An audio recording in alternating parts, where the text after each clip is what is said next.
வணக்கம் உறவுகளே. நான் மோர் குழம்பு எப்படி வச்சேன்னா, துவரப்பருப்பு ஊற வச்சுட்டேன்.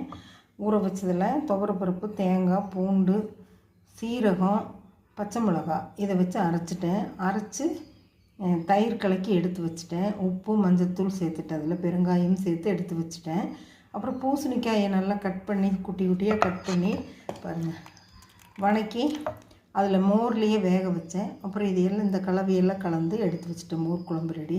வழக்கம் போல் தக்காளி ரசம், தக்காளி வணக்கி, பூண்டு, தக்காளி, கருவேப்பிலை, பச்சை மிளகா, சீரகம், மிளகு இதெல்லாம் வச்சு அரைச்சி தாளிச்சிட்டேன். பூண்டு, சின்ன வெங்காயம் போட்டு தக்காளி ரசம். மணத்தக்காளி கீரை பொரியல்.